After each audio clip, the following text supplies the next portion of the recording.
Smartphone, বিশেষ করে smartphone যারা ব্যবহার করে, এই স্মার্টফোনটার দিকে একটু নজর দিবেন। এই স্মার্টফোনটা শুধুমাত্র ফেসবুক, মেসেঞ্জার বা ইমো চালানোর জন্য তৈরি করা হয় নাই। এটা দিয়ে অনেক অনেক কাজ করা যায়। কিন্তু আমাদের বাড়ির যে মা বোন আছে বা এই যে প্রবাসী যারা স্ত্রীরা আছে, তারা যে এই মোবাইলটা ব্যবহার করে একটা বিপদে যাচ্ছে, এই মেসেজটা আপনার ঘরে, আপনি অভিভাবক হিসাবে, ভাই হিসাবে, বাবা হিসাবে, আপনার কাছে আমার অনুরোধ থাকবে আপনি একটু সতর্ক হন। আর না হলে কিন্তু আপনার ঘর, আপনার বাড়ি এবং আপনার সমাজের ইজ্জতটা থাকবে না। আমি আপনাদের এলাকায় বিভিন্ন জায়গায় কাজ করতে গিয়ে আমার বাস্তব অভিজ্ঞতার আলোকে কথাগুলো বলতেছি। আপনাদের কাছে অনুরোধ থাকবে যে আপনি এই ব্যাপারটা যাচাই করবেন যে আপনার এই ফোনের প্রয়োজনীয়তা কি, কি কাজে ব্যবহৃত হচ্ছে, আমার সন্তান, আমার স্ত্রী, আমার মেয়ে সঠিক জায়গায় আছে কিনা। ঠিক আছে? আরেকটা বিষয় হচ্ছে কিছু সামাজিক ব্যাধি, সেটা হচ্ছে মাদক সংক্রান্ত বিষয়।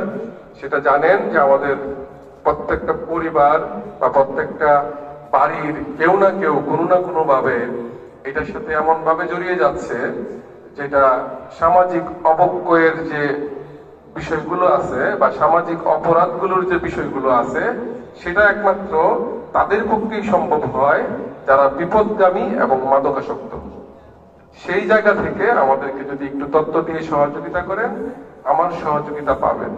আর যদি সহযোগিতা না পান, অন্য একদিন, অন্য একটা সপ্তাহে যখন আপনাদের সামনে আসব, আমাদের সামনে দাঁড়ায় দুটা কথা শোনেন।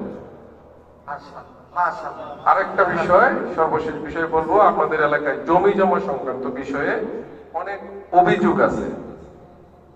তো জমি জমা সংক্রান্ত বিষয়ে আমাদের থানা পুলিশের খুব বেশি কিছু করার সুযোগ থাকে না।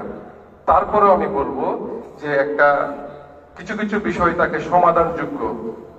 আপনি থানায় মারামারি করলেন, থানায় গেলেন, মামলা হলো, কোর্টে গেলেন, এখানে মধ্য থেকে পুলিশ এবং সমাজের কিছু যারা বিচারক বিচার করে, মাতবর এবং উকিল, তারা, আপনি হচ্ছে একটা গরু দড়ি নিয়ে আর লেজ নিয়ে টানাটানি করতেছেন, আর মধ্যে থেকে দুধটা নিব হচ্ছে আমি পুলিশ আর ওই মাতবর আর হচ্ছে উকিল। এই পরিবেশটা যেন সৃষ্টি না হয়, সেই লক্ষ্যে উদ্যোগ নেন। এরকম যদি কোনো বিষয় থাকে, আপনাদের সমাজের কিছু মানুষ আছে, ভালো মানুষ, দরবারে যায় না, ওই মানুষদের মাধ্যমে আমাদেরকে নিয়ে বসেন। আমরা এই বিষয়গুলো যদি সমাধান করতে পারি, আমি মনে করবো যে আপনাদের এলাকায় কাজ করাটা আমার জন্য সার্থক। তা আমি এই অল্প কিছুদিন হলো এসে কিছু কিছু কাজ করতে পেরেছি, আর আরো ইনশাল্লাহ করবো যদি আপনাদের দোয়া পাই। আরো অনেকগুলো বিষয় বলার ছিল, কিন্তু অনেক মুরব্বীদেরকে বসায় রেখে, হুজুরকে বসায় রেখে সব কথা বলা যাবে না।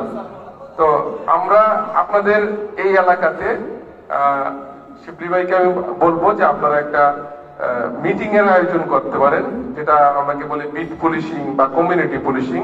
সেখানে ইনশাল্লাহ আমরা এসে আপনাদের এলাকার সমস্যাগুলা কি, বা তাৎক্ষণিকভাবে আপনার এলাকার জানেন যে দুইটা বংশের মধ্যে এই জমিটা নিয়ে সমস্যা চলতেছে, সেই সমস্যাটা আমরা ওইখানে শুনে একটা তারিখ নির্ধারণ করে যদি আমরা আলোচনা করে মানে সমাধান করে দিতে পারি, আমার মনে হয় খুব ভালো একটা বিষয় হবে এবং আমরা প্রশংসিত হব।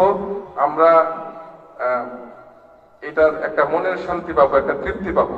যাই হোক, আমার কথাবার্তা আজকে আর বেশি বলবো না। সেই দিনটার আশায় রইলাম যে আপনাদেরকে নিয়ে, আপনাদের এলাকায় অনেক মানুষকে নিয়ে খোলামেলা আলোচনা করব, অনেক কথা বলবো। সেই পর্যন্ত ভালো থাকবেন। হুজুরের কাছে, মুরব্বীদের কাছে আমি দোয়া চাই এবং আপনাদের জন্য দোয়া করি। আসসালামু আলাইকুম ওয়া রাহমাতুল্লাহ। জাযাকাল্লাহ, সুন্দর কথা বলছেন।